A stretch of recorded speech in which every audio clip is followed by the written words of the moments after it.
All right, welcome back to the Rumcast, everyone. I am Will Hookinga, one of your hosts here. On the other line, I have your other host, John Gulla. John, how's it going? Have you made it all the way through? I know you have been sending me text messages about a little care package you received recently containing what looked to be a sizable number of rum samples. How is that going? Woo, have you worked your way through them yet? So I have, and let me say, first of all, I'm feeling very good today.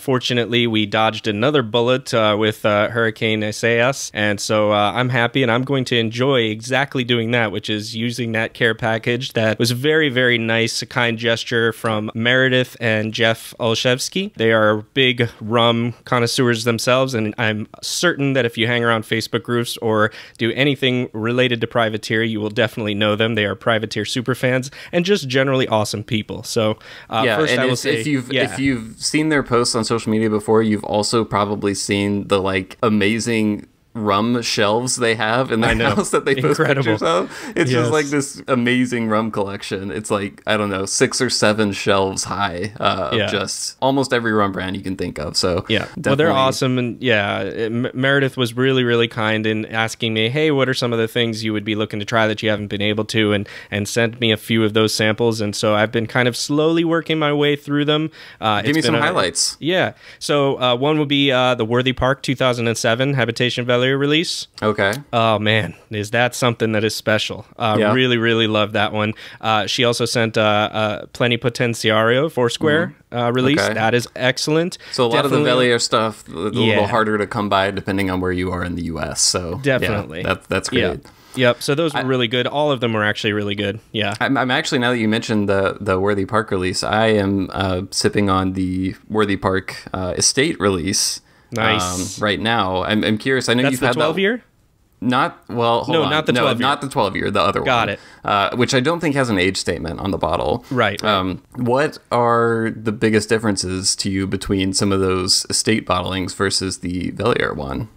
So I will first say this. I haven't had the estate yet. Oh, you haven't? No. Oh, okay. I've been looking to get it down here, and I actually contacted Zan when we had him on and was like, hey, I've been looking for this. And he said, yeah, COVID's still making it difficult to get stuff. He said, definitely you can order it online, and which I plan to do. And I think there's down here, Sarasota Liquor Locker, maybe one of the best places in Florida to get that. So shout out to Brock there and making sure he can get me that, I believe, soon. So, well, maybe what we should do is just a sample exchange of our own. I can send you some of this estate bottling, and you can, well, I guess you probably don't have enough left over of your sample to send that one along. I was going to say, so one of the things that when Meredith and I were talking was, she said, hey, pay it forward, and I plan to do that more than once. But one of the things I wanted to do was make sure I saved a little bit of a few of these for you, Will. Aww. And then also the Queen's Share. She sent us her favorite barrel pick of the Queen's Share. Oh, nice. Okay. And so I definitely want to get that to you as well. So yeah. And I've got a few of the recent Distiller Drawer releases of my own that I could send your way. So maybe we need to do a whole little sample exchange episode at some point. That might be fun.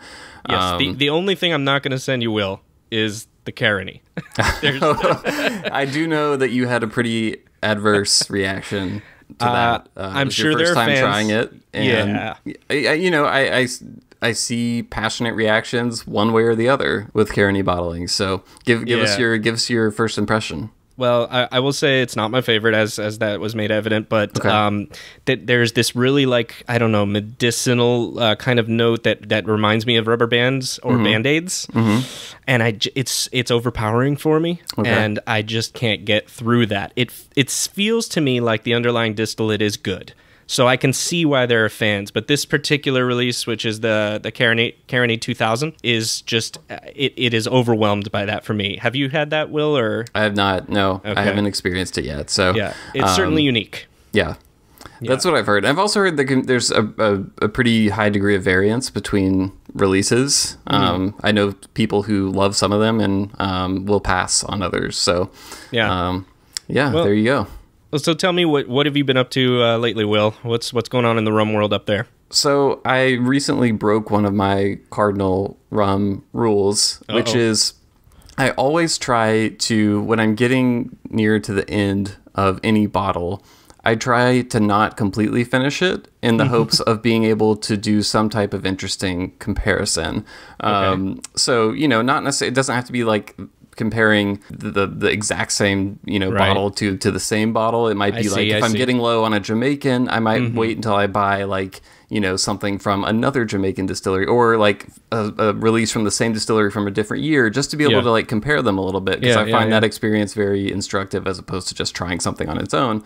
Right. And what happened was I got to the end of a bottle of Probitas, which is the collaboration between Foursquare and Hampton. It is, as the bottle says, a unique white blended rum, I think I believe is the copy on the label. So basically very lightly aged, right? Yeah. Very lightly. Yeah. I think the Foursquare distillate is lightly aged, and I think the Hampton distillate is unaged. Right. I believe you're correct. Yes. It has this really nice hue of like a light hay color. It's really nice. But yeah, great rum. I think pretty universally adored in the rum world. That's my daiquiri rum. Yeah, same here. And I was replacing it because I was running through some daiquiris this weekend. It's been pretty hot. So I went out and got a new bottle, and I don't usually compare the same bottle. Like, I'm not going to sit there and like when my Appleton 12 runs out, I'm not going to save some to compare it to another bottle of Appleton 12. But I wish I had done this with the Probitas, because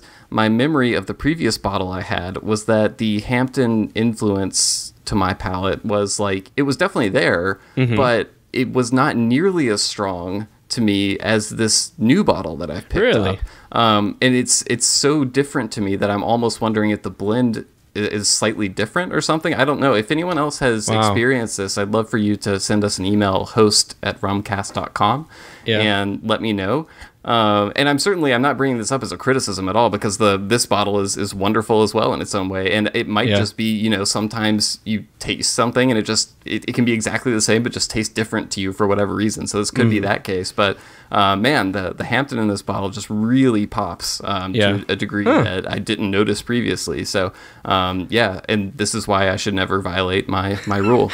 So well, if this were a Facebook conversation, we would be adding Richard Seal right now, and I'm sure he would have something to say about it. That would probably be the quickest way to get an answer, would just post something on Facebook. Maybe I would do that if I didn't hate using Facebook for anything. But anyway, that actually comes up on this interview today that we have with Ed Hamilton. So so we talk about a lot of stuff. This is one of the longer interviews we've done, and we're just going to publish the whole thing because I really like long podcast interviews, just an episode that I can really sit back and relax and go all in with. So to me, this is one of those episodes.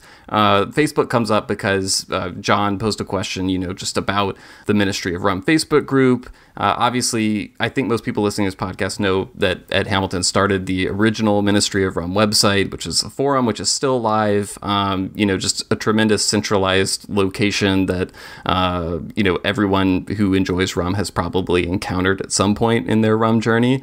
The Facebook group is kind of like an offshoot of that. So Ed had some interesting thoughts on that, and just kind of the overall things he hopes to be able to eventually do with the website. That was really just one aspect of the interview. We also really dug into his whole progression as being an importer of rum, starting his own brand. First he started off just importing a few rums from Martinique. Nissan rums were the first ones that he did, in La Favorite as well. And then over time launched the Hamilton brand of rums, which if you're in the United States and you're into rum, you're likely familiar with. Great, really to me, invaluable rums to have in the marketplace, because Ed's really big on transparency, so you can really count on knowing what's in the bottle. He has Jamaican rums out there, sourced from Worthy Park. He has Demerara rums sourced from DDL, which, that source is kind of obvious because it's the only distillery left in Guyana. But he's done a ton of super interesting stuff. He's also just an interesting personality in the rum world. So this was, someone whose name was on our list for a while, and it was really fun to do the interview. Before we dig into it, anything stand out to you? Anything you want to throw out there, reflections or anything like that? I think he's just such a laid back and relaxed and knowledgeable guy that the information just kind of just flows through. I imagine myself like also on a sailboat, like in the Caribbean, listening to this long form podcast of us talking to him, because it does feel like that to me. It feels like a really laid back, really fun conversation, except for that one point where he promised to choke us both out if we were in front of him. Oh yeah, we won't say why, but that does happen. Yeah, and like cool I don't want, you know, to be in that situation because Ed is like 6'5". He's a big dude. You know, that he's got quite a bit of reach on me. Yeah. I am not that tall, so I probably couldn't get away. So I'm looking forward to everyone hearing this, and we'll kick it over to the interview now. All right.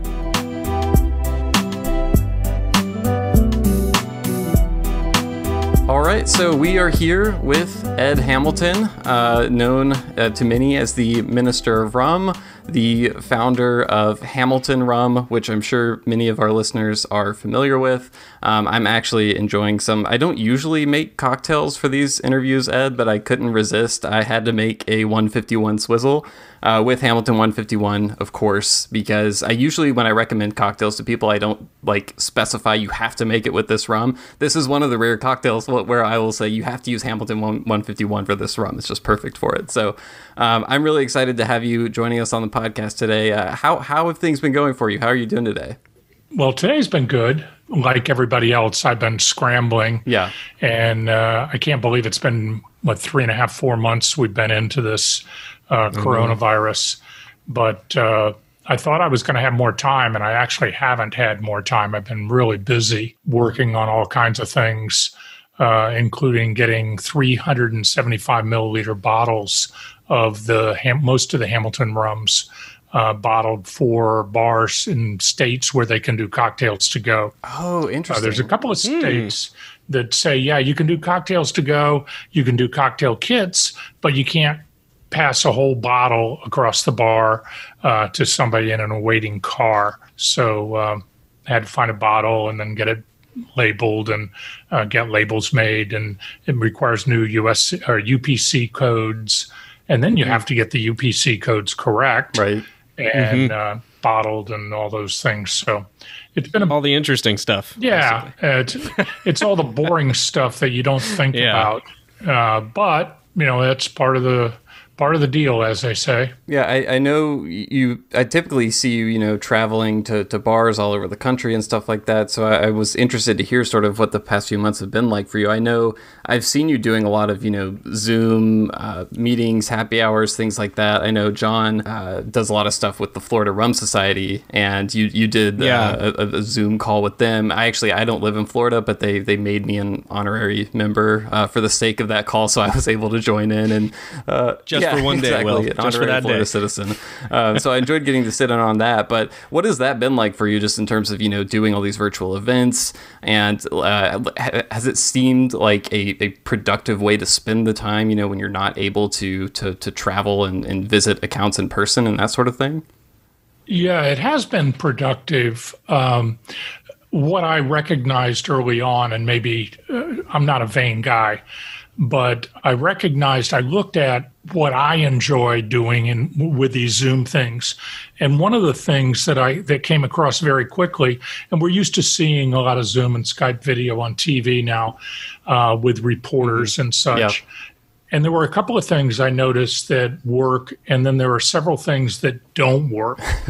And I'm not the best social media guy, but have a background that is real, not your bed that you haven't made. I'm surprised when I see a CBS News report and the guy hadn't even made his bed.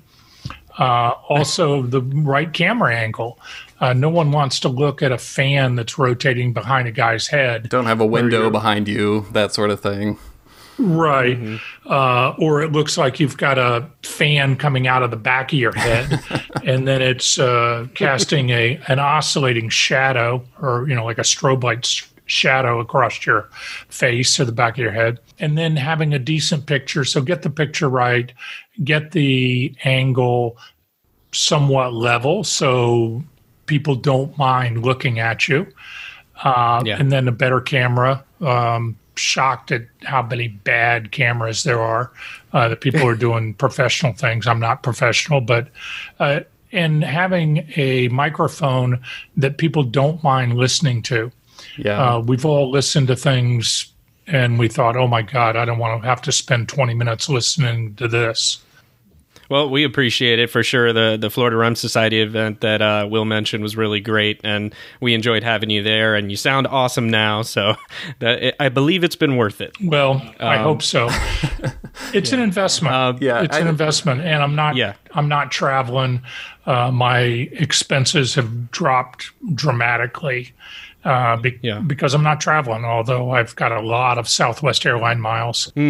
And speaking of traveling, and you mentioned your background already, I know you have a great backstory we've heard you cover before, the one where you were working as an engineer for the company and you made the little actuators for the airplanes. And there was the whole thing about your boss told you what to do in 5 years and you basically wrote down, go sailing, and legendary then you quit. Story. Yeah. So one thing that occurred to me is looking at your background, and with that in mind, you have these degrees. I think you have degrees in both mechanical and chemical engineering. And I always wondered, do you feel that background has helped you to understand rum on a technical level at all? And if so, how? Yeah, I kind of got into this through the back door. It became very clear the first visit that I made to a distillery, which was the Cruzan Distillery. We were talking and he says, Ed, you're asking a lot of questions. Where are you from? What are you doing? And I said, well, I'm an engineer, but I'm researching a book on rum that I'm hoping to publish someday. And he said, oh, okay, well, it's really nice to talk to somebody that understands what this stuff is. So my chemical engineering background gave me a good understanding of distillation. And when I started visiting distilleries, to understand what people were doing and be able to talk to them about it really opened them up that I wasn't just another tourist. And so we had something of a quick bond there, and it helped me understand the process. It also helped me tremendously once I started doing my own rums and that kind of thing. But in 93, when I started doing research in the Caribbean, I did not even ever dream of having my own brand or importing rum. But I started importing in 2005 was my first container. I didn't start doing my own brand till 9 years later. So it's been a long progression. I've been doing this more than 25 years now. The first rums that you imported, those would have been the Martinique rums. Is that right? Right. I started importing Nissan and La Favorite. And then quickly after that, I realized that I needed sugarcane syrup because even though you can get almost everything in America, you can't get real sugarcane syrup like they make in Martinique. So I started importing the sugarcane syrup. And now I'm importing that in liter bottles. For years, it was just 500 milliliter bottles, half-liter bottles. And now I'm getting that in liter bottles. But understanding what makes rum good or bad really gave me a leg up when I started evaluating things and trying to understand. And then the blending process, the dilution process. There were a lot of things that having a chemical engineering background really helped me on. I'm interested in you had this kind of natural progression where you started with those Martinique rums, then you said, years later, developing your own brand and kind of stair-stepping your way up, trying all these different things. How is your approach to figuring out what to release? How has that evolved as you've grown in the industry? I know you've spent a lot of time, talking, listening to what the bar community is looking for. I've heard the stories of how the Jamaica Pot Still Black and Gold rums came to be from having those conversations. What are kind of the factors that you look at now when considering, okay, what am I going to do next? How has that approach evolved over time? It is all driven by demand. But having said that, I was very naive when I started. I did not want to become an importer because that was a lot of work. I was living on a 45-foot sailboat in the Caribbean. Life was pretty good. I wasn't making a lot of money, but I didn't need a lot of money. And I was visiting rum distilleries. I was selling a few books. Life was good, and I wasn't yet 50. I still had plenty of strength left in me, and I had a boat that I lost my first boat off Antigua in 2000, and a few years later, or shortly thereafter, a friend gave me a 45-foot sailboat, and I started sailing it around, and it was a dream come true. A boat that was big enough to haul enough cargo that I could make ends meet going up and down the islands. And one of the challenges on a sailboat is you need all your stuff, but then you also need a way to earn a living. And if your boat's big enough, you can carry other cargo. I was hauling paintings for other people, note cards, books, sometimes canvas, all kinds of different things. And so to have a boat that was big enough that could support itself and me was wonderful. But I was in Chicago. A guy was drinking tea punches one night, a businessman, and he said, "I've got to have this rum on my yacht." And turned out he didn't have a boat yet, but he was going to buy a boat shortly. When I do have a yacht, it won't be complete until I have this rum. Right. Exactly. Well, he ended up buying a 90-foot yacht, powerboat, and he says, "I've got to have this rum. I love this rum, a tea punch, or I've got to have this. So I'm going to give you the money to start an import company." I said, "Well, okay." So I started, and I thought, well, let me see if it'll work. And with that, I started in 2005. I came back to the States. I didn't realize how much work it was to import rum. And I really thought that I could do it part-time, but I was mistaken. Grossly underestimated how much time and effort it takes to build a business. I'd never done that before. Well, especially, when you're working with importing alcohol into the United States. It comes with a level of red tape, I've heard, that's foreign to many types of businesses that you could start. Yeah, it's different. But not only that, you're dealing with the 3-tier system, but today we all know rum. And we can go to a liquor store and find at least half a shelf of rum. In 1997, there were 7 rums on the shelf in the biggest liquor store in America. Wow. 2004, it wasn't much better. Nobody had ever heard of rum agricole. And French Islands, the Caribbean has French Islands? Exactly. We didn't know that. So here I was bringing in a product that nobody had ever heard of, tasted completely different than anybody had ever tasted, and there was nobody else doing it. Now, Clemence started in 2005 as well, but Ben Jones and I were bringing in a product that nobody had ever heard of. I finally met a guy in San Francisco, Thad Vogler, who had heard of it, hadn't tasted much of it, and he was impressed, started putting it in his bar in Slanted Door, and things grew from there. But it was incredibly challenging to introduce America to a new segment of the rum industry. Now, how many cachaça brands have you seen come and go? I can think of maybe 3 or 4 that I typically see in stores, between Novo Fogo, right. Starting to see Avois now, and Leblon maybe. Well, even here in Miami, so Leblon, in South Florida, you only see a couple, and we've got a decent-sized Brazilian population here too. Right. So there's 2 things there. There's been a lot of them, a lot more come and go. Leblon's owned by Bacardi now. Avoua, they're building it up, trying to sell it. Novo Fogo has got some pretty good financing, and they're hanging in there in the market. But there's cachaça that people at least understand a little better than rum agricole. They didn't have any idea what rum agricole was. One of my mentors in Chicago had a whole bunch of cachaça in a big liquor store. And he said, "This is one of my best-selling products. I don't know why. I really want rum agricole." And so I started importing it. So I started with a product introducing America to a new segment of the rum industry.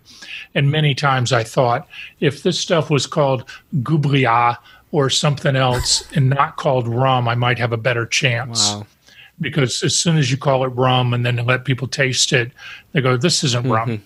And then you start over again. So anyway, I was fortunate, but I also was fortunate to work for Diageo and a number of other companies helping them do promotions for other molasses and sugarcane-based spirits. And because I had the website Ministry of Rum, at least I had a calling card. Right. And without that, I would have failed in this industry.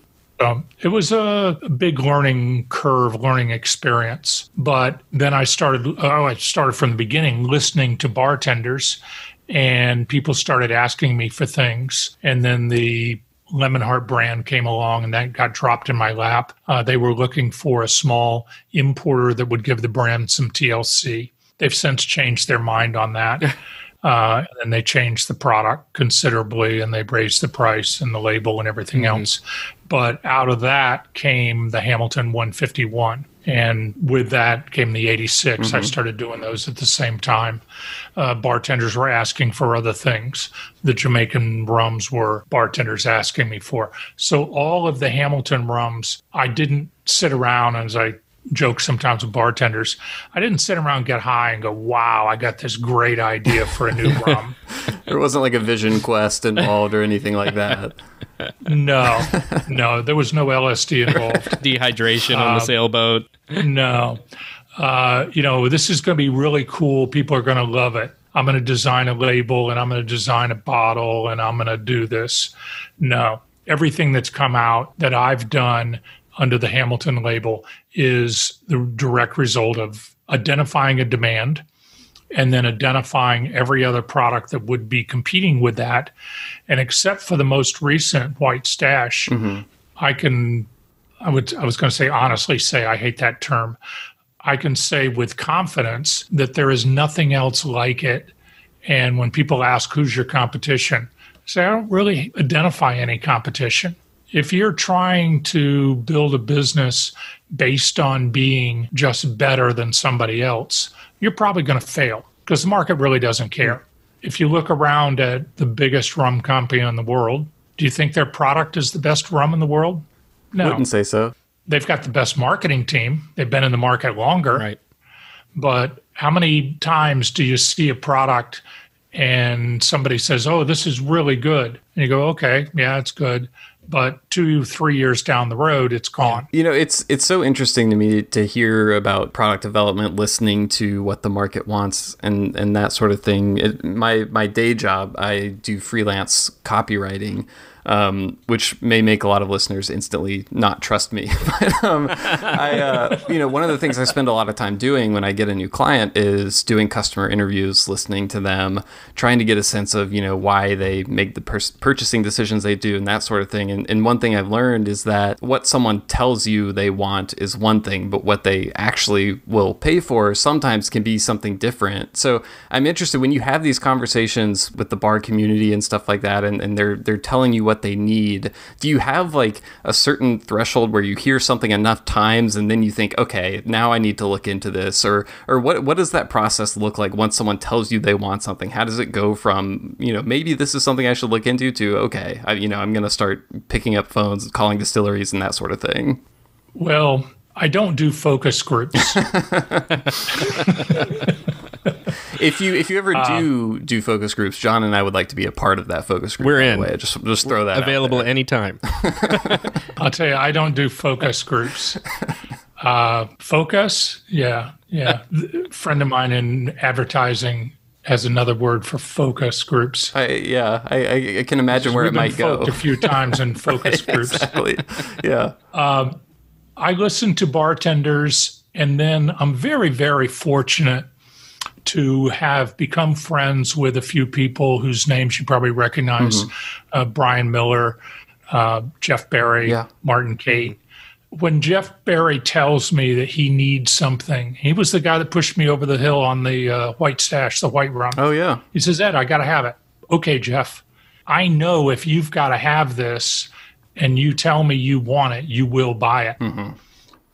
When Martin Cate tells me that he needs a good 151 and we know Lemonheart's going away, I know that I have to come up with a better 151. And in that case, I had a little bit of lead time. I had an inkling that the company that out of Canada that owned the brand was going to get rid of me. And because you were doing the helping with the importing at the time, correct? Right. I was importing Lemonheart. I imported it for a few years. but they would never sell me their Lemon Heart 80 or their Lemon Heart spiced rum. Okay. And I didn't understand that. And we met with the buyer at Binny's in Chicago, and the buyer asked, when are we going to get Lemon Heart 80? And the guy just blew up. And, we're not here to talk about Lemon Heart 80. I said, well, you're here to sell rum, and what's the deal? I mean, I don't get it. But I knew that I needed another product, and there was a need for a Demerara. The other thing I looked at was there was a trend, and I call it the Zacapa trend, or the Zacapa effect. For some reason, a lot of people got this idea that rum was supposed to be sweet. Yeah. And let's call it 2007, 2008, a lot of brands were looking to get sweeter and sweeter. And Eldorado was one, Angostura was one. You could name a whole bunch of them. Sure. There were a few that didn't. Forticaña's one that didn't. But a lot of the other brands were getting sweeter and sweeter. And bartenders told me, we don't want a sweet rum. We don't need a sweet rum. We sweeten them ourselves, yeah. We can sweeten them up ourselves. And I knew people wanted something that was natural. And they also wanted transparency. They wanted to know where it came from, as many details as you could give them. And with Martinique rum, it was all very transparent. The distillers that I work with, Nissan and La Favorite, are just wonderful in that I can go there, ask any question, get a real answer. I can walk through the facility, take pictures. They don't care. Another thing I do everywhere I go is look at the trash pile. What's on the trash pile? Or if there's a bunch of cans sitting around or containers, what's in those containers? What are they using? Then there's certain things you use acid sometimes to adjust pH before fermentation. There's also ways to do it naturally. And are there any accelerants used in fermentation or any other chemicals that are used afterwards? And there's all kinds of things. Part of, again, back to chemical engineering, I understood what different chemicals were used for, which ones were the good ones and which ones were the bad ones. And having my background kind of opened the door to that. And then it took me years of asking questions and observing and that kind of thing. I look for transparency. Bartenders were looking for transparency. They still are today. Yeah. When I came out with my white rum, bartenders were asking me, Jeff is the one that pushed, as I said, pushed me over the hill on that. We sat down one day in his bar in New Orleans, and he says, what are you working on? I said, well, I'm kind of worn out. I've got a few new products that I've come out with, and the Navy Strength and the West Indies blend. I said, what do you need? He says, I need a white rum. I said, really? There's a bunch of white rums. He says, well, they're not very good. I said, okay. So I started with Jeff, and then I went around the country, and I asked people, what do you like about your white rum? And the universal answer was nothing. Wow. I'm surprised by that too. Yeah. Just because it's such a large portion of the market, and I do feel like there are some interesting ones out there. But then again, I'm not a bartender, so I don't know what all the price points and how that factors into everything is. But I'm surprised by that as well. Well, price point is one variable in the equation. I asked bartenders. Typically, I'd go to a bar, and then by 10 o'clock or so, there's a slower time after the rush of the 7, 8, 9 o'clock rush. But by 10 o'clock, bartenders are slowing down a little bit. And I'd ask people all over the country, what do you like about the white rum you're using? And the answer was nothing. I said, okay, get down from your bar, bring down all those white rums, and let's go through them all. And they knew what I was doing. I'm looking to do a white rum. I said, if I get a white rum, what would you want? Let's start with what you've got. And we went through them.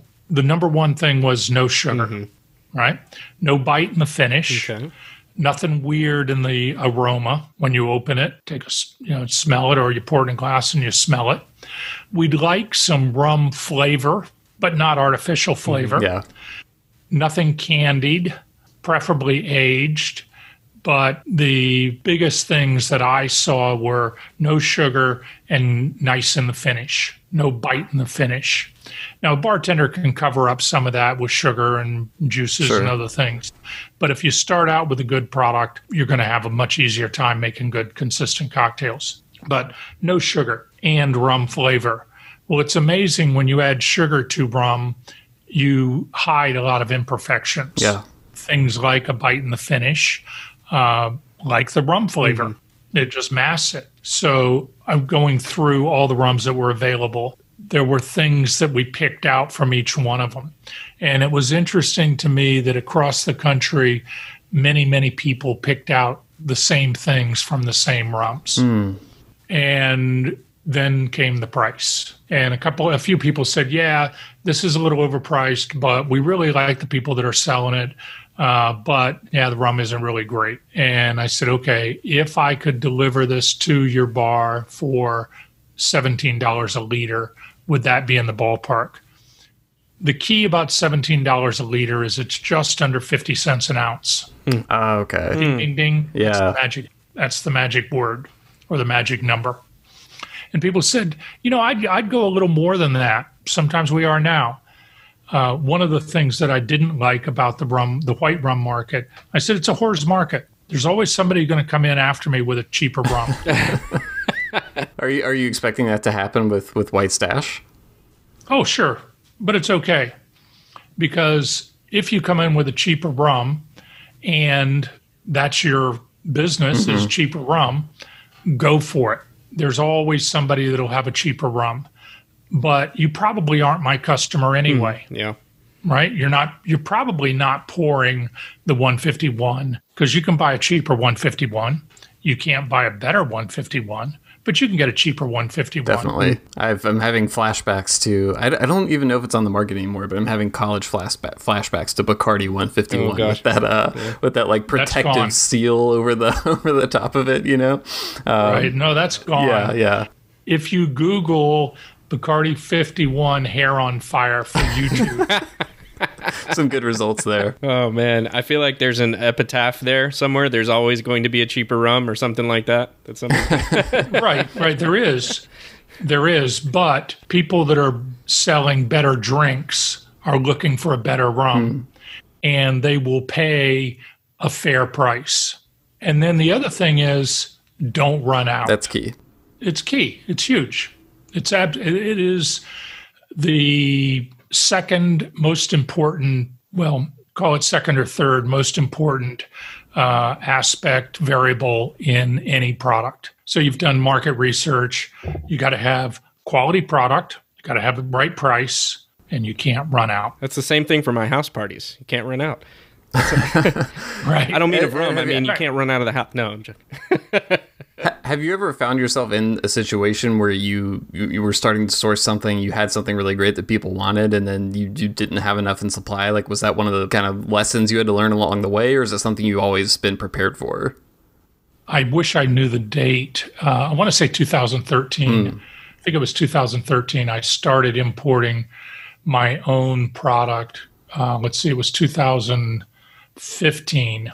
January 2015, I started doing my Hamilton 151. And at the end of that year, I looked and my sales were up 38%. Wow. Nice. Which is a pretty sizable increase. And back to my engineering side, I looked at, okay, how did this happen? And I have a lot of reports that I write. I do a lot of PHP coding and do a lot of internet reports for my own company. So I identified that I was growing and I said, how did this happen? It's not because everybody likes me. I know that. So what did I do? What were my successes? What were my failures?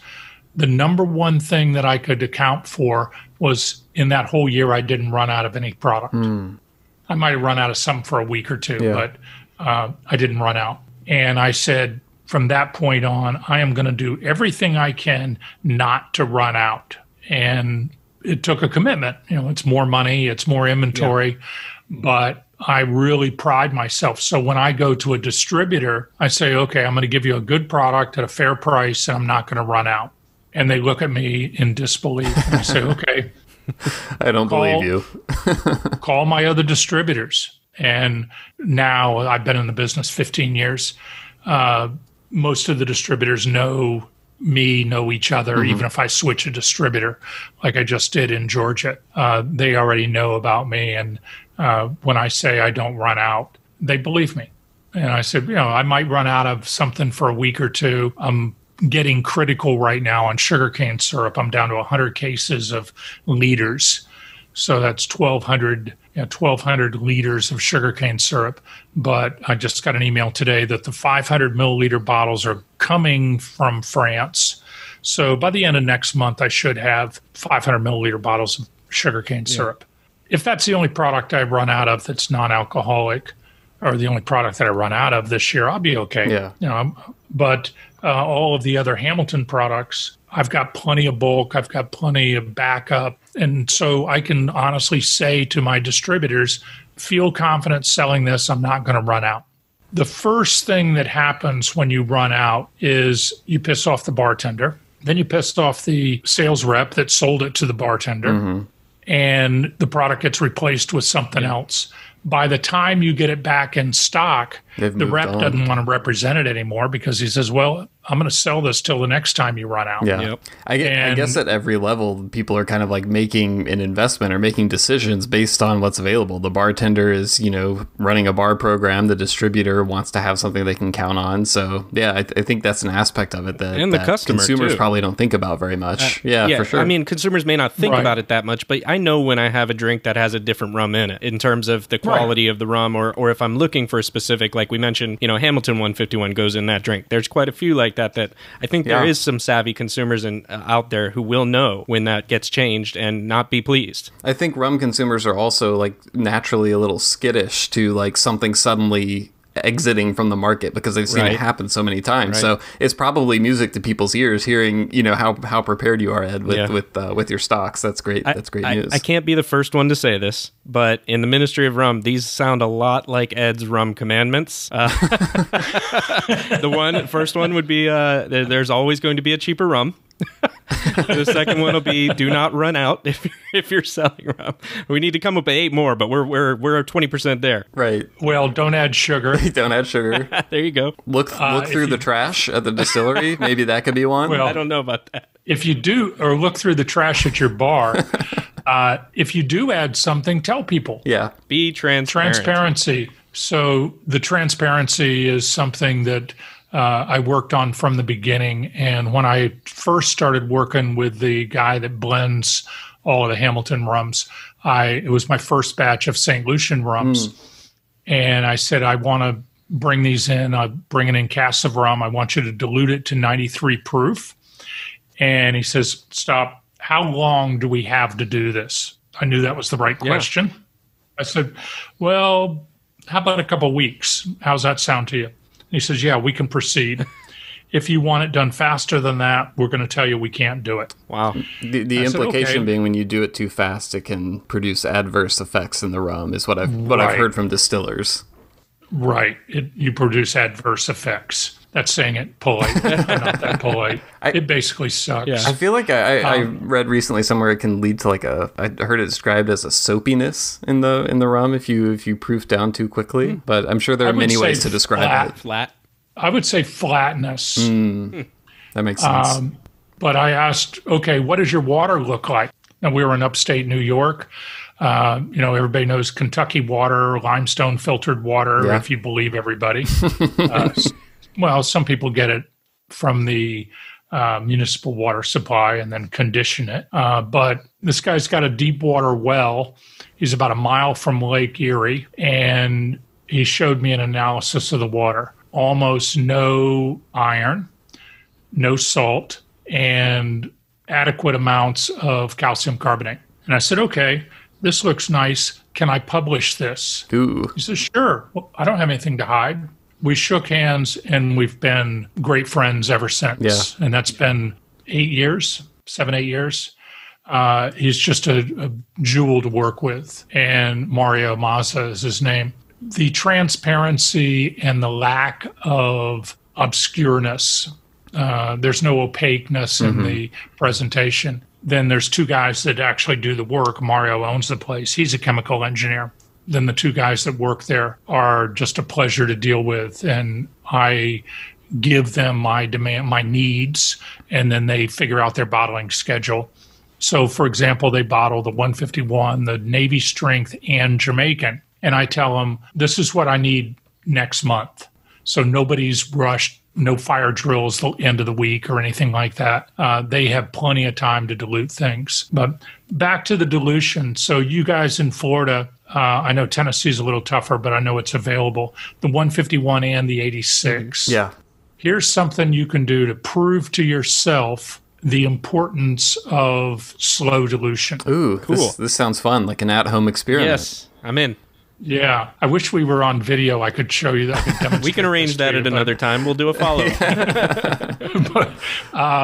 So this is something I do with bartenders all the time. People ask, okay, we hear it's important. Really, Ed, it's important? I go, yeah, it's important. And I'm going to show you how to prove it to yourself. Take half an ounce of 151. Okay. And then a little bit less than half an ounce of water. And then in another glass, pour some 86 proofs, half an ounce or so. And if you use 3 similar size glasses, preferably small, I don't use the fancy Scotch smelling glasses because I want something with a bigger opening at the top so the rum can really breathe. So if you dilute 151 directly in half, you will go from 75.5% alcohol down to 37.75% alcohol. Okay. Directly in half. To go to 46% or 43% alcohol, 86 proof, you want a little bit less than half dilution. So you got your half an ounce of 151, a little bit less than half an ounce of water, smell the 151, and then dump that water in there, swirl it just slightly, and then smell it. When you smell it, you will get more alcohol on the nose. And it may be counterintuitive because you just added water to it. There's less alcohol. Yeah. There's less alcohol in the liquid, but what you've done is force much of the lighter aldehydes, which account for flowery florals and that kind of thing, light aromas. Those are forced out of solution by the heavy water connecting with the heavier esters. And the heavier esters are the things that give rum the smoky oak flavors, the heavy fruit, roasted fruit or cooked fruit flavors, the heavier flavors, as opposed to the light florals. So these light florals end up being volatilized because they're out of solution, and the bigger molecules have attracted the water. The lighter molecules can't attract the water, and they're just bullied out of the way. They're out of solution. They come off the top. You smell them as alcohol. Wow. Then you taste it, and it'll taste flat. It'll taste like dull copper. And then you taste the 86 proof, and it'll taste fresh and bright like polished copper. I just poured my last ounce and a half or so of Hamilton 86 this weekend, but I'm going to go back. So I know you said it can be tricky in Nashville. I have 2 stores that I can rely on. These are my Hamilton places. So I'm going to go back. I'm going to get a fresh bottle of 86, and John and I will do a little video for Instagram or something like that. We'll run through the experiment and give people the real time reaction. Yeah, I've done this with literally hundreds of bartenders, and it's something that's really simple to do, and it's very demonstrative of the effects of adding water quickly. Now, typically I'll use purified drinking water, out of a bottle. I prefer stuff that doesn't have a lot of additives. And some drinking water, they tell you that they've added additives, some they don't. So the truest experiment would use like an RO, reverse osmosis type of water. You can buy that at the store. Yeah, I'm using Nestle right now. It works. I get it at Costco. And just as a follow-up question to that, when you mentioned so it breaks the solution and that happens, will it reintegrate at some point, or it will stay that way in the glass for however long you leave that rum and water mixed?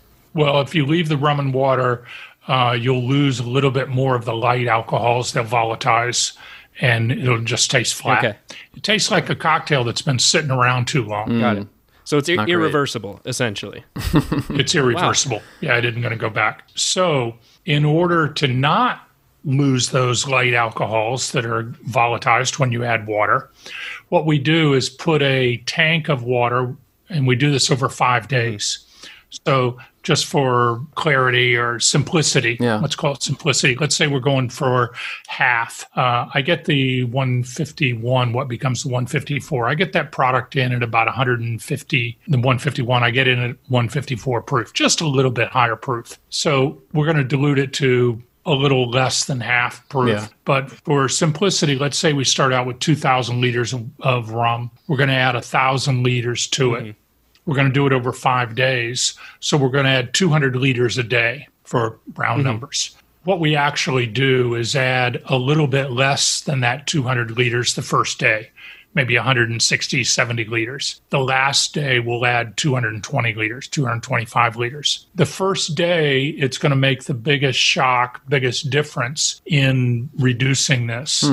And towards the end, we're not reducing the alcohol content as much. So what we do is we put a tank of water, roughly 200 liters or less, depending on which day it is.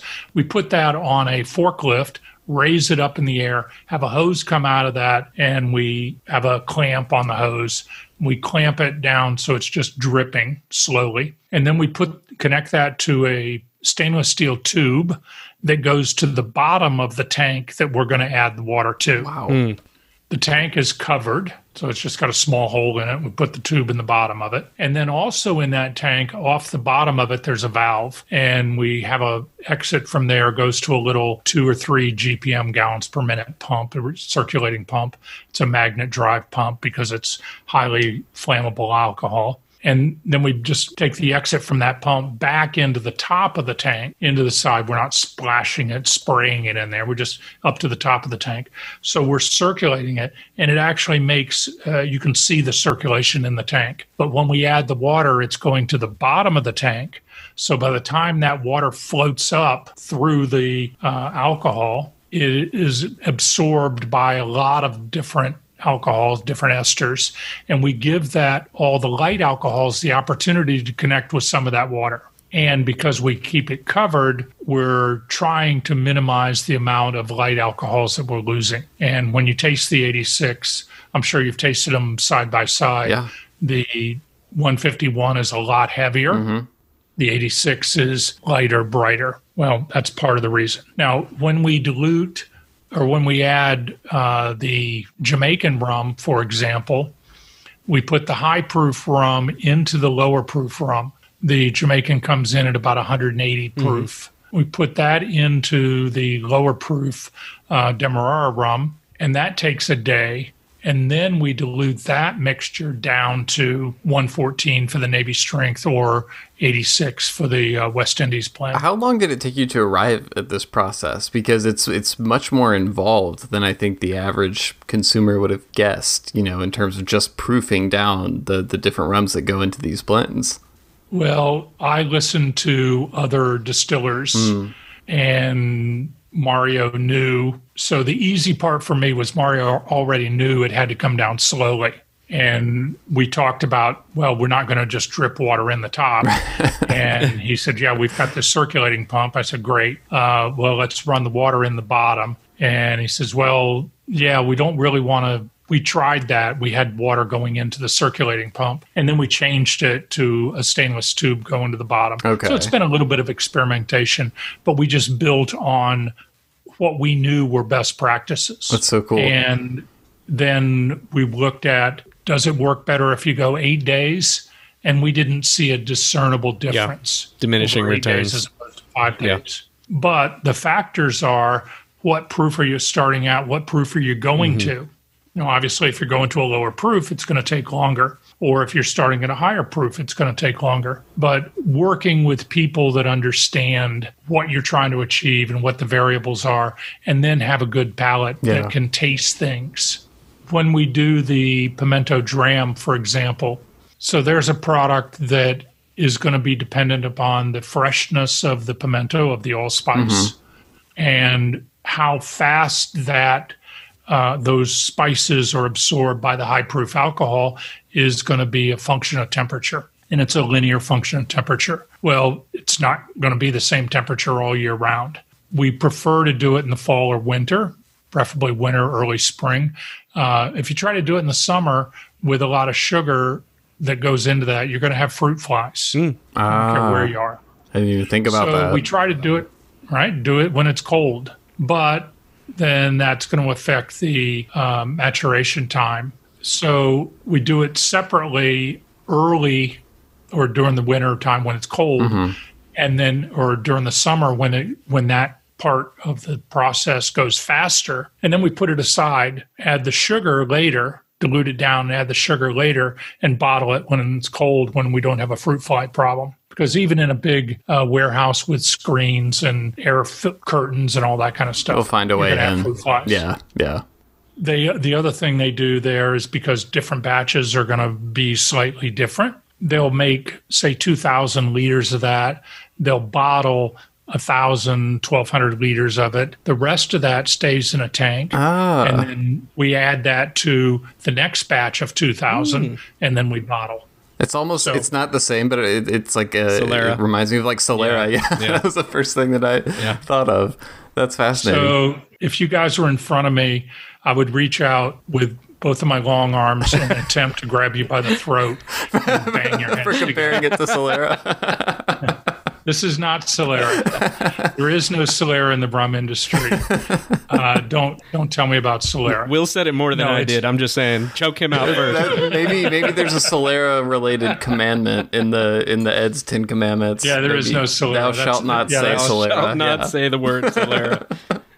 It's a typical process where you're doing batch processes, and you're trying to have a consistent product. So, for example, the Nissan rum, they make it in batches, but they make it in a column still. Yeah.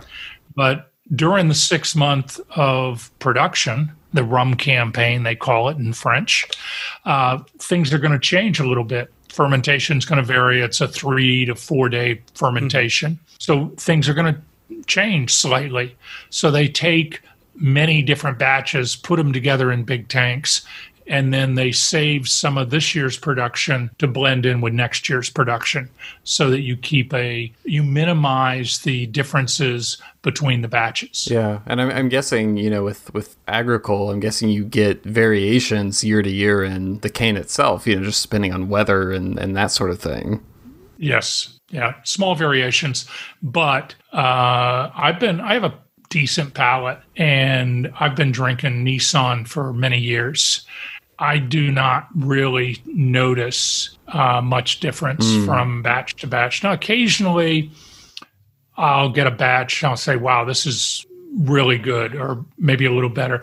I get more of a difference in the Elevée sous bois. That one, Gregory says, yeah, put some of this batch aside. Maybe they bottled more, or they left it in the vat longer, or there was some other change. They can't bottle every product the day it's ready, by the calendar. Yeah.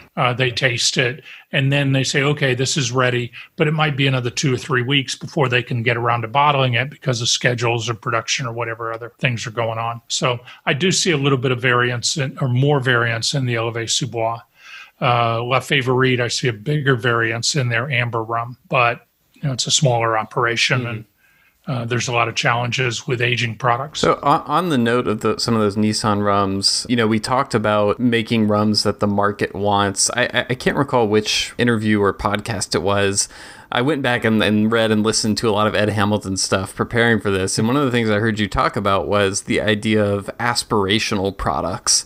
And you cited some of like the longer aged Nissan rums as examples. The idea being these are products you love, but are maybe more difficult to sell. Why are those kinds of products important to you? And are there any rums that you aspire to bring to the market but haven't gotten to quite yet? Oh, yeah, I got a bunch of them. Well, part of the problem is they're expensive. So I bottled the St. Lucian in 2015, January 2015. We're in July of 2020. So I've had some of those rums 5 years in my warehouse. Yeah. I'm down to the 9-year-old. So there's still some that aren't in stores yet. Right, but not much. Yeah. I did a container, so it's probably 30 37, 38. I think it was 38 barrels, as I recall. So that would have been 760. It was almost exactly 20, well, it was 20 cases to the barrel. Okay.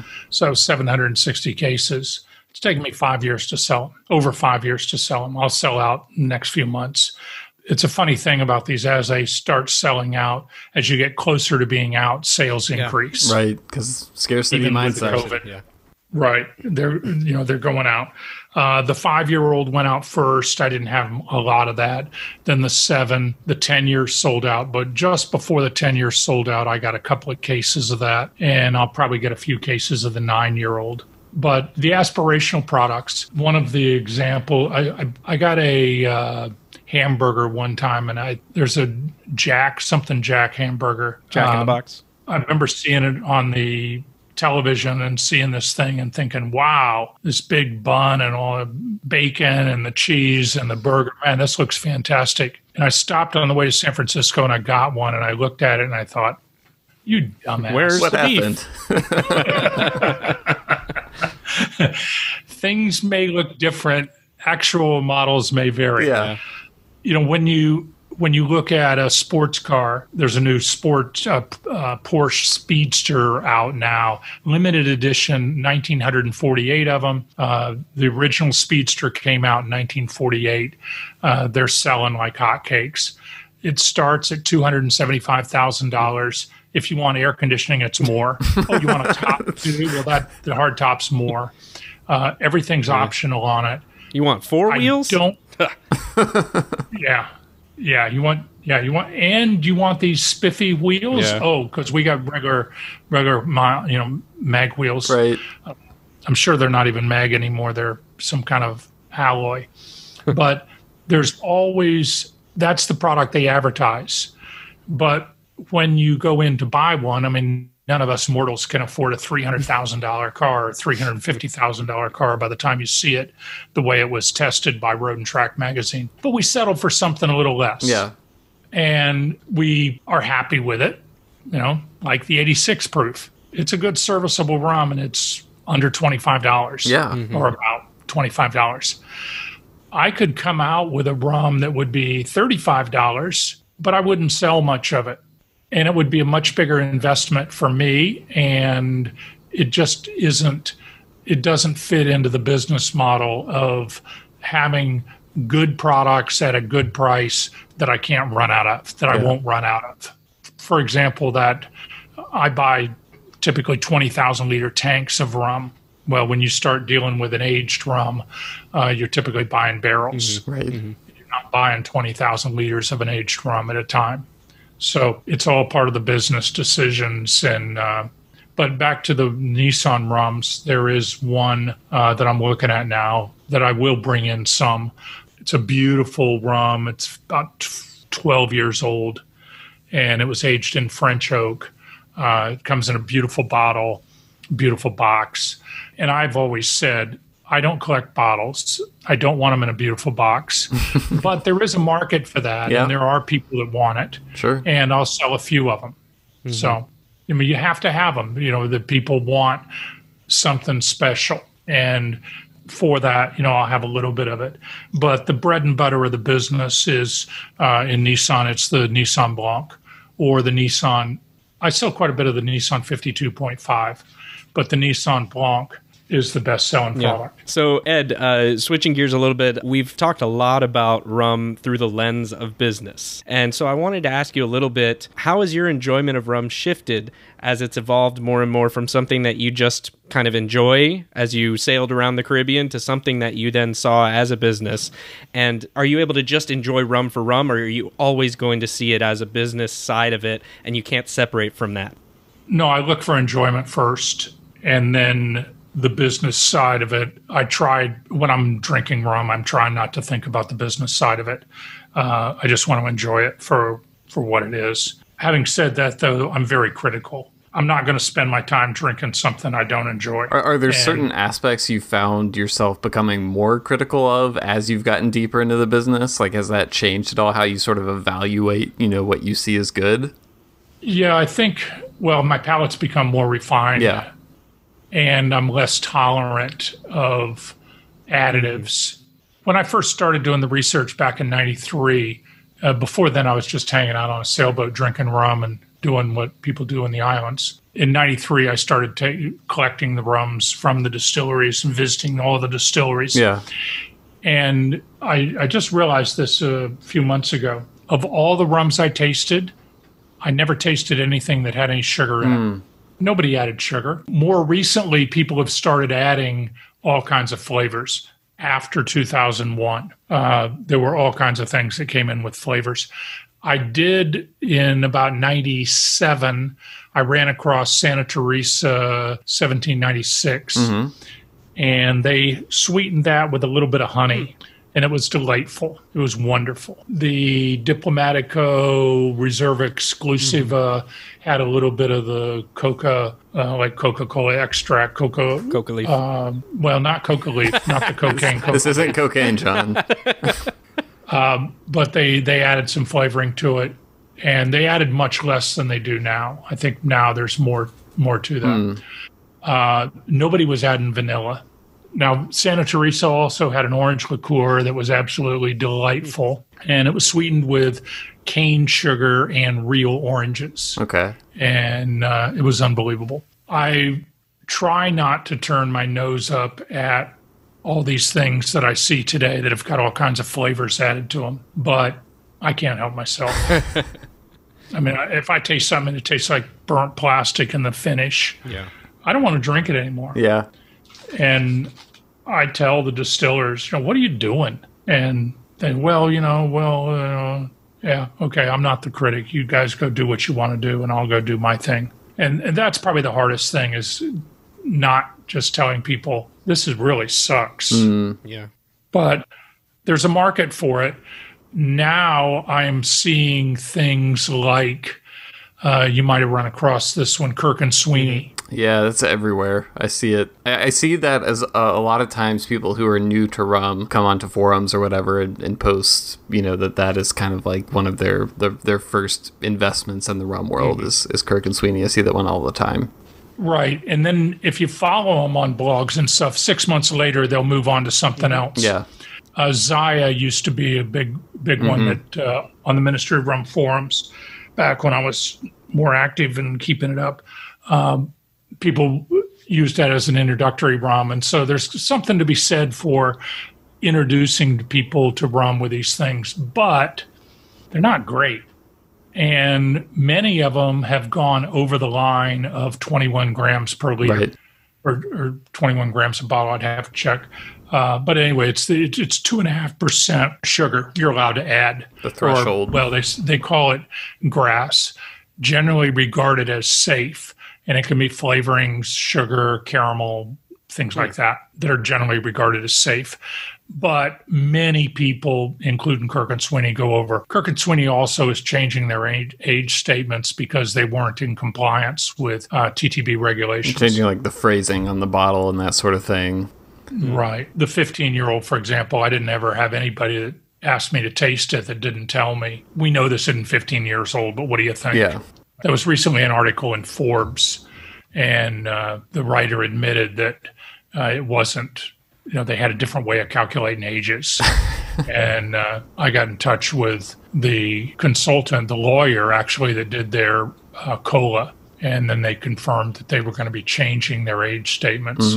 It's owned by some rich guys out of Napa Valley. They bought the brand from somebody else and wanted to get in the rum business. There's a bit of that. Going back to those St. Lucia rums, I feel like those have achieved sort of a cult following status in the rum enthusiast world. I see people all the time, posting pictures of finding them, and people say, if you find bottles of that, get them while they're still available, because it's for what you're paying, it's such a great quality of rum. There was another interview where you mentioned that you bottled 4 of the barrels at cask strength, and you had one rep who ended up, selling them out really quickly, I think in 2 weeks or something like that. I wanted to ask, have there been other times you've been surprised in terms of the way the market has reacted to something new that you've introduced? Yes, but let me go back to, so the first batch of St. Lucian rums, I did them all at 93 proof, but I took 4 barrels and bottled it at cask strength. And it was Jeff in San Francisco saw the samples come in by FedEx, saw them in the office, distributor office, and grabbed them, took them out and sold them out in a week, and told people these aren't going to be available. He sold almost 80 cases of rum in a week in the Oakland, San Francisco area. Since the most recent batch, it has a new label. The old label, a couple of people told me they looked counterfeit, the old labels. Or almost counterfeit. The newer label has a batch number right on the front of it that you can read, and those are all cask strength. So I did 2 different batches. As far as selling out fast, I was amazed at the interest in the black rum. I knew that there was an interest, but I didn't know how big it was, and that surprised me a little bit. And then the gold rum. This is the Jamaica Gold, right? Right, the Jamaican Gold. So I wasn't even planning on doing a gold rum. And the first bartender I took a pre-production sample to out in San Francisco, or in Seattle, bartender made a daiquiri with it and said, Ed, I absolutely love this. I love everything about it. But served in a daiquiri in our little champagne coupe, it looks like somebody shit in the glass. He says, bring this to me in a gold rum and I'll put it on the menu. I said, okay. So I got lucky on that one because now I have 2 products instead of 1. And there are many instances where a bar will buy the gold, they won't buy the black. But in the tiki world, black works just fine because you're putting it into typically a ceramic mug and you can't see what it looks like. So there was an example. The black sold better than I thought it was going to. The white I thought was going to catch up to the black a few years ago. It never did. More tiki bars open, more people ordered the black, and the black just kind of had legs of its own. The gold is catching up, but I don't think it'll ever catch up to the black, which is fine with me. I don't care. I've got plenty of both. They're the same rum. The only difference is the caramel. It is 2 different caramels, not just more or less of one caramel. Right. And I've heard you talk about how minuscule the amount that goes into the black is, but it's so intense. It's you're able to color it really effectively with just a tiny amount of it. Yeah, it's 1 liter of caramel for 4,000 liters of bottled product. Wow. It doesn't take much. And the caramel I buy in 20-liter jugs, 5-gallon jugs. And I don't use it all up before it goes bad. It goes bad in a few years, like 2.5 years, 2 years. It just gets hard. We've mentioned the Ministry of Rum a few times now. Also, there's the Ministry of Rum Facebook group, which I'm a part of, and I know quite a few people are a part of. I think it's been going more than 10 years now on Facebook, and I think at last count was over 18,000 members. I know you pop in there on occasion, but it doesn't seem like you interact there as much recently, and I think you mentioned also you kind of have backed off of that. I just wanted to know what your thoughts are on how that group, the Facebook group, has grown over time, and how often you check in on what's being posted over there or the conversations that happen. Rarely do I even look at it. Is there a reason for that? Well, I think Mark Zuckerberg is prick. Join the club, yeah. That's if he's human. Why do I want to? Yeah, he's human, and he's entitled to it. He's rich. Yeah. The golden rule. The guy with the gold makes the rules. He made his own rules. I don't agree with him. I don't think he is doing the world justice or service. I think he could do a lot better. That grew out of when I first started bringing in my own barrels. And you ask examples of things that took off faster than I thought they would. I started a page on Facebook to sell Lemonheart 151. I went to my distributor in California, who at that time, and California is still my best market, but at that time my distributor was doing a good job. And I said, Lou, do you want Lemonheart 151? And he says, Ed, I love you. You're a great guy. And at that point, he knew where he was going, yeah. But he puts his arm around me and he says, Ed, I just don't see a market for lemon rum. And I said, Lou, you're right. I don't see a market for lemon rum either. So we all know one of the easiest things to do is tell other people how to spend their money. Yeah. We all know how to manage other people's money better than we know how to manage our own. So how do you convince a guy to lay out thousands of dollars when he doesn't have a lot of spare money? So I went on Facebook and I said, I am getting a limited amount. And I think it was like 450 cases. I said, I'm getting 450 cases of Lemon Heart 151. It will be available soon. And if you want it, here's a list of distributors. Call these people and order it. 2 days later, he said, Ed, I don't know what's going on, but I got to have some of that lemon rum. That lemon rum. He sold 150 cases. Wow. I said, in less than a week. I said, Lou, let me tell you, there's one thing you need to know. There's just only one thing you need to know. It's not lemon rum. It's Lemon Heart rum. It's a guy's name, and it's 151. He says, I don't care what it is. I got to have some. Yeah, the power of social media. There was an example. I sold out that 450 cases so fast I couldn't believe it. And then they changed the label, and fortunately they didn't change the formula much, but they came out with a new label. New brand owner, they had to have a new fancy label, and they were graphics people, so they did. And then I started doing it. Then, of course, I had to go to Martin Kate with my hat in my hand and say, Martin, let's sit down and taste this new bottle of Lemon Heart compared to the old label of Lemon Heart. What do you think? And there's a YouTube video about that. We tasted the two side by side, switched them around. After a few minutes, we couldn't tell the difference. And I said, great, mission accomplished. And I went to the airport and got on the plane and went back to Chicago. I was living in Chicago at the time. So, there was an example. There have been a few surprises. Well, how about the Ministry of Rum website itself? Was that also a surprise in terms of that becoming such a huge resource for people? Yes. So when I started that back in 95, I was living on my boat in the Caribbean. I'd done a book, and a website designer came to me at a book show. I was trying to sell a book, and I didn't know that in the U.S. there were about 3. This is before Amazon. There were about 3 book distributors. Now, if you think alcohol distribution's bad, if you weren't with one of those 3 book distributors in the U.S., you didn't have a chance. And I learned that at a big book convention in Chicago. But I did meet a guy that was doing websites, and he said, this is perfect. You got great labels. You got, islands, and everybody dreams of going to the islands, drinking rum. Yeah. And he says, what are you going to call your website? And I said, well, it's going to be Ministry of Rum. I dreamed up that name in the islands, cockpit of a sailboat late one night, trying to figure out how to promote my book. That would have been fun to be a fruit fly in that environment. Listen to that.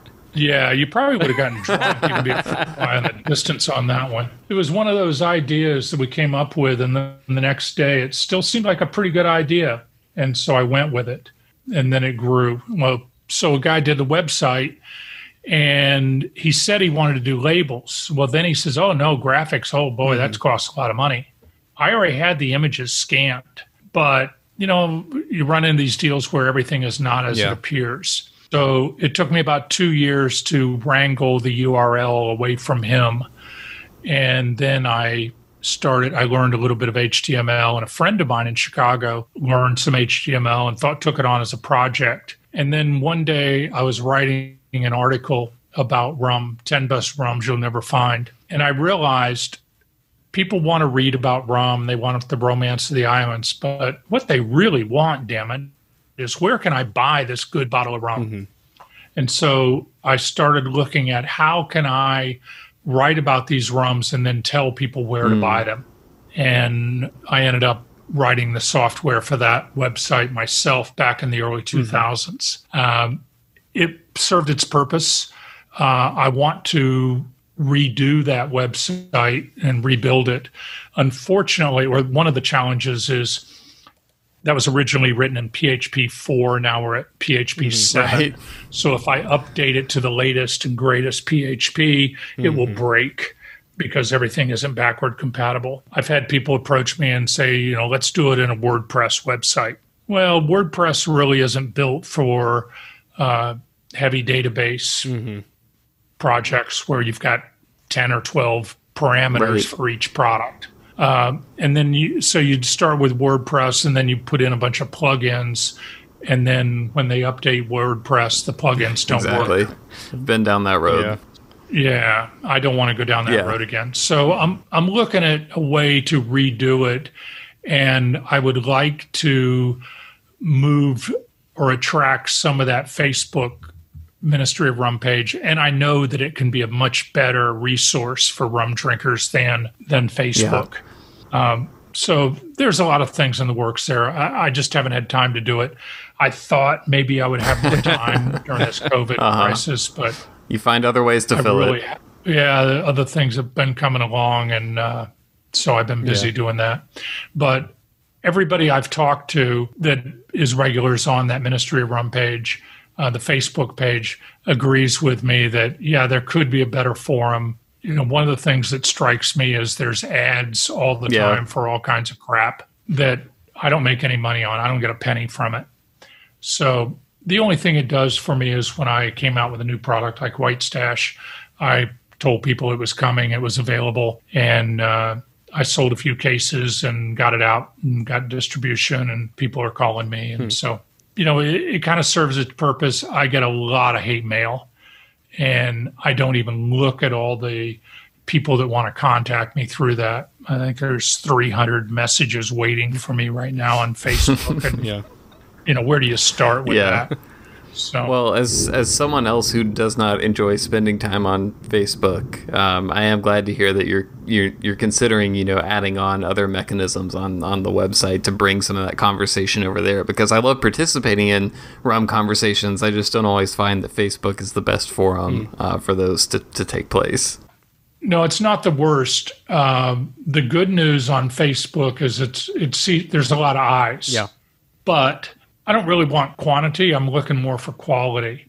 And what I need to do, so one of the reasons the Ministry of Rum Facebook page, I want to say broke down, it still operates, but I took off the ability for people to add their own products, their own rums. And I need to redo that. But that involves a lot of security on the internet so that somebody doesn't get in and whack the database or other problems. And I've had a number of spammers and different people selling Canadian hormone drugs on it and using my email to send out. So there's been all kinds of security problems. But I want to get it to a point where people can legitimately post their new rum as a producer and where it's available. And that takes more of my time to get that up. And then I have to have somebody moderate it. I would like to do that. I don't know what the best forum software is for that right now. Right now it's on vBulletin. vBulletin isn't that secure, so it's an ongoing process. I'm talking to a couple of people. Like myself, they haven't had a lot of time. What I don't want to do is turn it into some purely hedonistic, money-grabbing thing. People are telling me, other marketers have come to me and go, wow, you got this great site. We could sell all this kind of stuff on it. I go, no, that's really not what I'm after. But I would like to elevate the conversation and, give certain people space on there so they can stand on their soapbox and talk about what they're doing and that kind of thing. So, Ed, you've lived the dream with regard to having sailed around the Caribbean and many other places while you're sipping on the world's best rums in the name of research, of course, and perhaps recreation a little. What I'd like to ask is, what are the top 3 places you've been to that you would consider to be a mecca for all rum enthusiasts like myself and Will and others to travel to at least once in their life? Well, one place that when I was sailing up and down the islands, the Americans wouldn't go to because it was French and things were much more expensive. Rum was more than it was in the other islands. So, for example, back in the 90s, a bottle of Brugal from Dominican Republic was about $4. Cruzan was $2.79, $1.99. Wow. $1.99. So you got to Martinique, rum was $6, $7 a bottle. So people didn't like it. A lot of people on sailboats were looking for inexpensive. But that's also has a little bit to do with the change in currencies. Now I don't see it as being that much more expensive, and I value the quality more than the quantity of booze you get for $2. Cruzan has also gotten much more expensive in St. Thomas. So things have evened out a little bit. But I think if you're a rum enthusiast, you really owe it to yourself to go to Martinique. There are many distilleries, 6 or 7 that are producing right now. The culture is fantastic. The roads are good. It's a fairly safe island. The food's great. It's just a great place to go.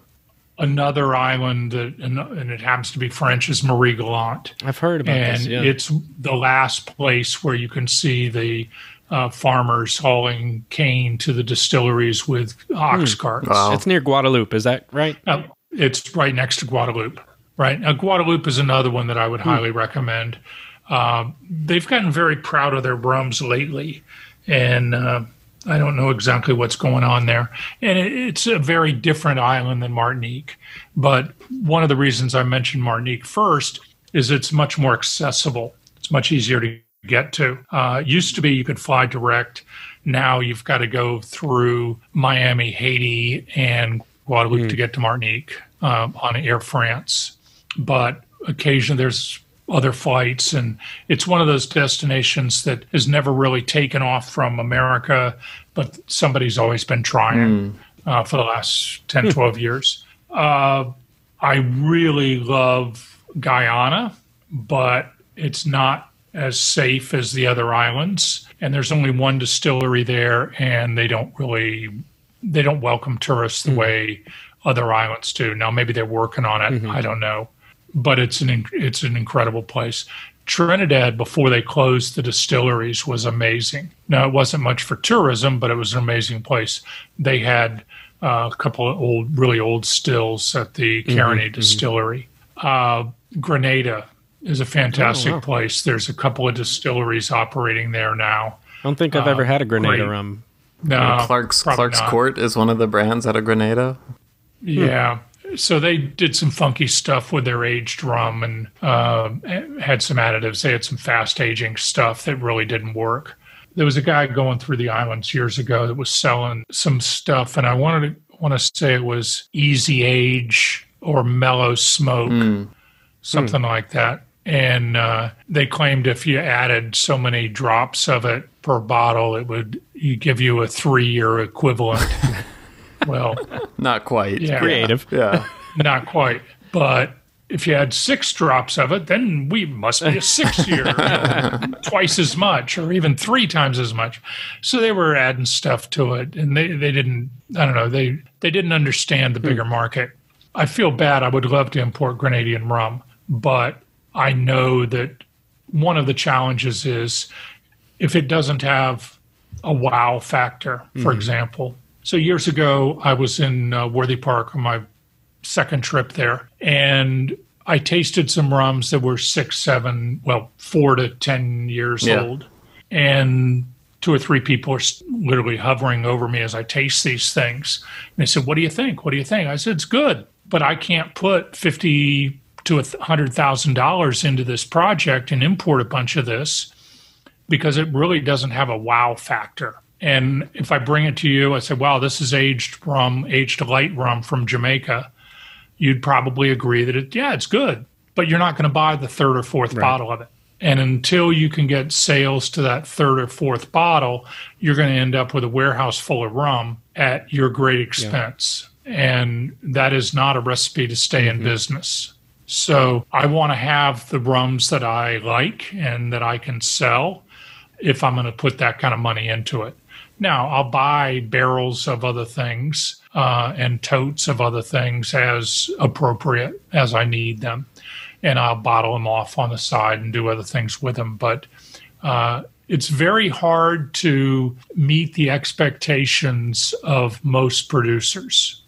They think that their rum, everybody thinks they make the best rum in the world. Yeah, sure. And everybody thinks that if I can only get this rum to America, it's going to sell like hotcakes and I'm going to run out. And had people tell me, no, I won't export the rum because then I'll run out. You're going to sell too much and I'm going to run out. They don't want to break that commandment.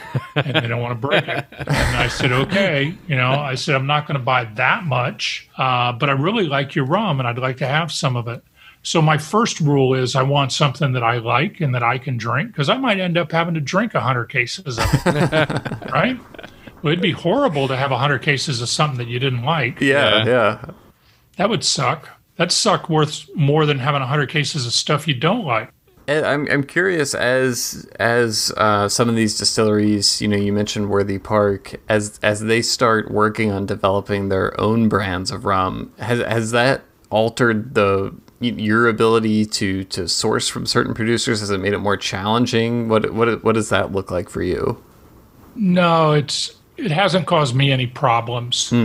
I'm buying bulk rum. I have a good relationship with them. I tell them what I expect I'm going to need, and they don't want to lose a good customer. Yeah, that makes sense. Mm-hmm. I also, just by being a presence in the market, it helps their own brand gain a little bit of traction. Now, I'm not going to overstate, how much I'm helping them, but Sure.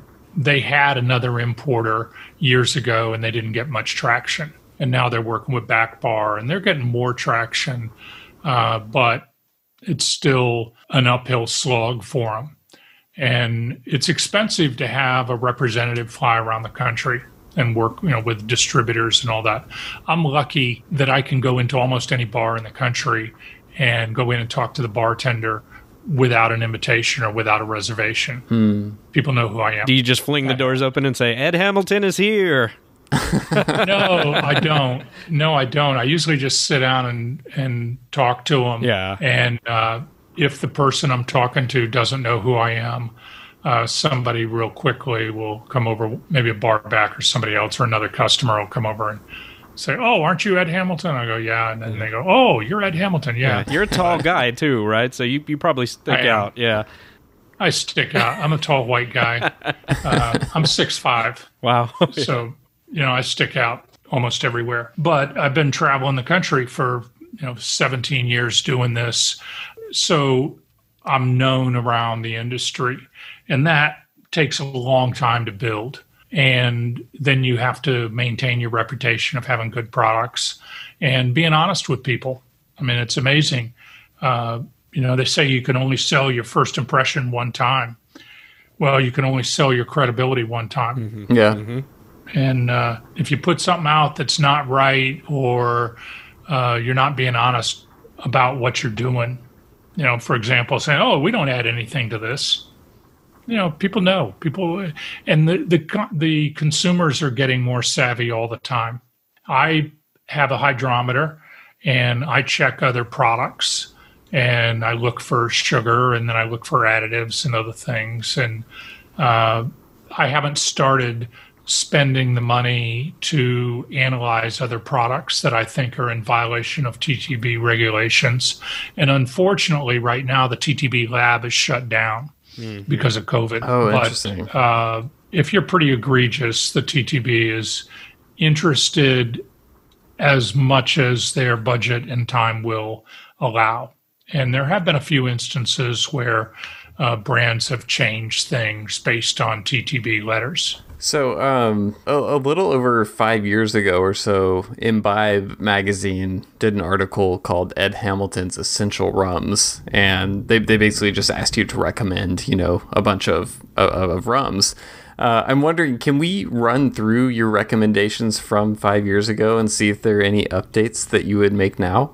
Sure. Okay. So the first one I'm assuming probably won't change, which is Nissan Rums. Yeah, they're still pretty good. El Dorado 5-year-old. So El Dorado 5-year-old started getting sweet, and it got lighter. The rum changed, and that's part of the success of my 86 proof. And it's frustrating to me because I buy the rum from the El Dorado distillery. Yeah. But their people have, their marketing goals and interests and whatever you call it, directives. And people, the market's changed. Years ago, when that El Dorado 3-year-old first came out. I don't know if you remember that. Yeah. Okay, in the teardrop shaped bottle. That was everybody's favorite white rum when that came out. And now you don't see it anymore. It started getting sweeter. Yeah. So the next one on the list is Venezuelan rums. And you mentioned specifically Santa Teresa Añejo Gran Reserva and Diplomatico Gran Reserva, the orange label one, I believe. Yeah, the orange label is the one I like from Diplomatico. The Santa Teresa Gran Reserva, I still like highly. Good friend of mine is the North American guy for Santa Teresa, and distribution of Santa Teresa is now being done by Bacardi. And Bacardi's taken an interest in the brand. And unfortunately, it's still kind of hard to get, depending on where you are in the country. They've got their directives and their marketing, and so you won't find it everywhere. The next one is, you mentioned a few Puerto Rican rums, so the Don Q Cristal and then Bacardi 8 as great value. Yeah, I haven't seen Bacardi 8 in a while. The Don Q Cristal, it's still everywhere. Yeah, it's still light rum. Whenever I see Roberto Ceries, who is I don't know if he's the president or director, he's the head honcho down there. If I'm in a bar and somebody sees me and they see Roberto, they typically ask me, Ed, what do you recommend for a vodka drinker if they're going to try a new rum? And I fall for it, or I'll play along. And I say, Don Q Cristal. You can't buy a better vodka in a rum bottle. What is Roberto's response to that? He loves it. Yeah. He doesn't care. If you can convert somebody to drinking rum, he doesn't care how you do it. And he's right. He says, yeah, it's a light rum, and it's a light, clean, bright rum. And when you mix it with tonic or whatever you're going to mix it with, it's less expensive than vodka, any of the classy vodkas. And it doesn't have any additives. That's a big thing. So many times in vodka, you'll see a review, and years ago there were a number of people that were getting all kinds of bottles sent to them, and they were reviewing them for social media and that. And one of the things that stuck out was you would see these reviews, and it has such a smooth, silky mouthfeel. Well, dumbass, that's glycerin. So they don't add any glycerin to it. Yeah. And then last but not least on the list, I'm assuming is unchanging, of course, were the Hamilton rums. You mentioned specifically Hamilton 151 and the cask strength St. Lucia's as a recommendation, which that's still a recommendation that I think rings true today. Yeah, the St. Lucian are going to go in the archives soon. The 151, there still isn't a better 151 out there. Yeah. And actually, on that note, I did want to mention, I see Hamilton 151 and Lemonheart 151. I think it's a pair of rums that I see compared more than almost any other, on various rum forums across the internet. And they're both sourced from the same distillery. They're designed for similar applications. But if you do compare them side by side, you notice clear differences. Are there any specific choices you think that you made that really set the Hamilton bottling apart from the Lemonheart 151? Well, I got a heavier rum, and it's aged a little longer. And that was paramount to me. Yeah. When I first looked at samples, I tasted half a dozen different samples, and I was looking for something that would replace the old Lemonheart, but it had to be as good or better, preferably better. And when I say better, smoother with as much or more flavor, nothing offensive in the finish or the entry or the aroma. And it had to be at the price point that was comparable to the old Lemonheart.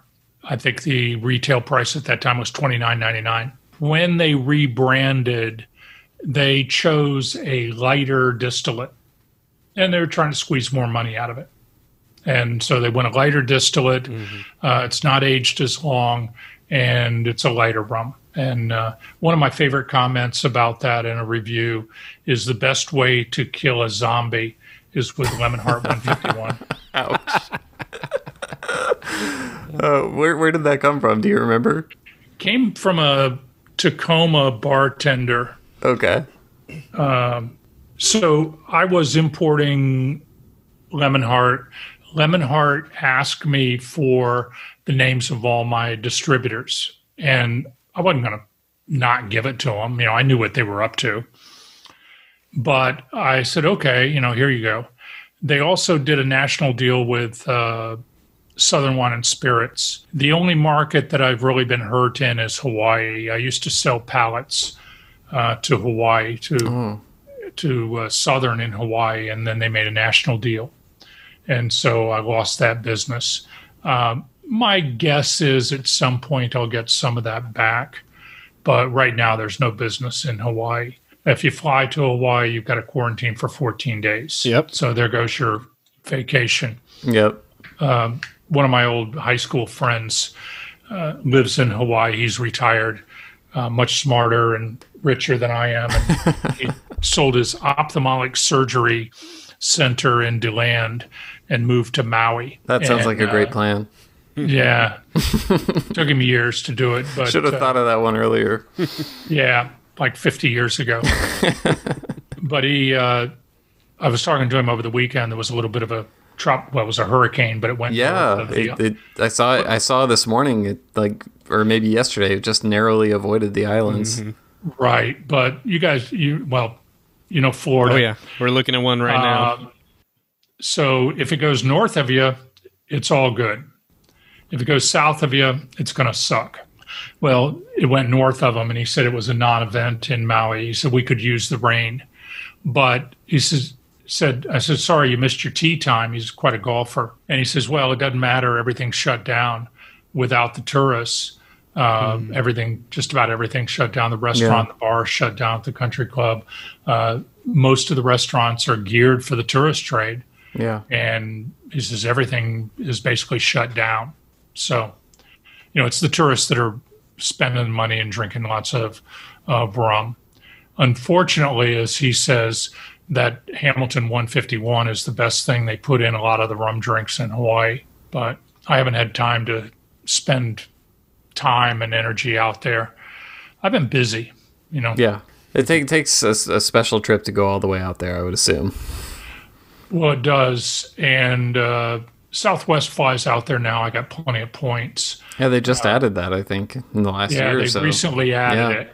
But right now, you fly out there, you got a 14-day quarantine, which I commend them for. I mean, they ought to. Yeah. They've got an island, and you don't need an outbreak of COVID. Right. And they quarantined the cruise ship passengers early on. Said no, you can't get off the ship. You can come over and stand in this little area in the sun, but you can't go into town and all that. And they saved the islands. That's smart. Yeah. Well, they don't have hospital beds for 20% of the island. So it was a smart thing. You guys have both dealt with it. You've seen the lack of response or the wonderful response, how that's worked out. Mm-hmm. Oh, yeah. I mean, go downtown in Nashville and those bars on Broadway that opened up so fast. And it's a constant battle right now between the mayor's office and everyone who's trying to sue for the right to reopen and that sort of thing. So wild times. Yeah, it's a challenge, and my business depends on bars being open, but I would rather have bars closed and suffer a little longer and then have customers when this is all over. Right. In a shorter period of time. I mean, if we look at the way Europe handled it, right. I remember seeing pictures of Spain and Italy and thinking, oh shit, if it ever gets that bad in the US, we're screwed. Yeah. Well, guess what? Yeah, look at the current state of things.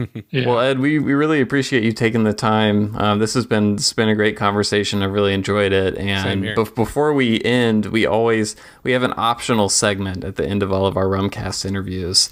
It's what we like to call a rapid fire series of questions, where I put a minute on the clock and John has a list of questions that he has come up with in advance. I put all of the responsibility on John for the quality of the questions, whether they are good or bad. All the credit goes to him. So do I answer these? That sucks or doesn't suck? It's more. It's not necessarily yes or no. It's more of a first thing that comes to mind type of question. Quick, as I short said, it's answers. optional. Yeah. So if you're up for it, great. If you're not, we'll bid you farewell. All right. You're up for it. All right. So I'm going to put a minute on the clock, and John, let me know when you're ready. Will, whenever you're ready, we'll start. All right. Let's go. All right. Neat or on the rocks? Neat. Column, pot, or blend? Oh, that's a tough one. I'd say blend. The Matahari, Tafia, or Triton? Oh, Triton. But Matahari was my first boat, so I'll always You go upgraded Matahari. along the way. If you could only suggest one, would you tell someone to major in mechanical engineering or chemical engineering? Probably chemical. Favorite person to share a bottle of rum with? Boy, there's so many.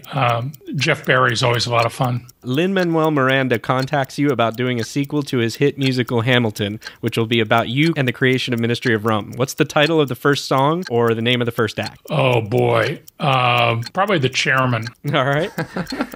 Name a rum producing country or distillery you wish you would have been able to bring in under your Hamilton line, but weren't able to do so. Antigua, probably. At the risk of stretching the metaphor a bit too far, since you're the minister of rum, do you view yourself more as the John the Baptist of rum, the Billy Graham of rum, or the Martin Luther of rum? Oh, probably Martin Luther. I'm more honest. Perfect. And that's time. All right. Yeah, I can picture you nailing the Ed's 10 Commandments on the church door Definitely. of wherever the Church of Rum is located. Hang on a minute, but in German, so ein Minuten bitte. Ed, thanks again so much for taking the time to chat with us today. It's certainly great to catch up with someone who's so plugged into the rum world and supplying so much of the rums that I know people go out of their way to seek out. So thank you for all you're doing and for taking the time to talk with us today. Well, thank you. I wish these were easier to find, but that's a whole nother conversation.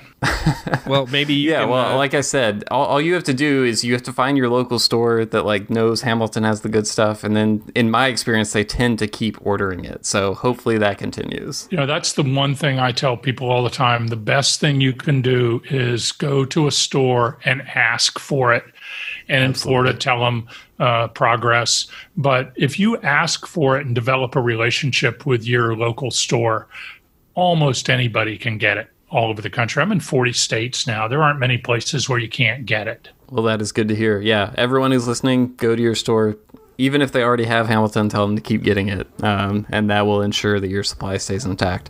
Ed, thanks so much again. Thank you, Ed. And looking forward to seeing what comes from you next. Yeah, I look forward to seeing you guys in person and drinking some rum.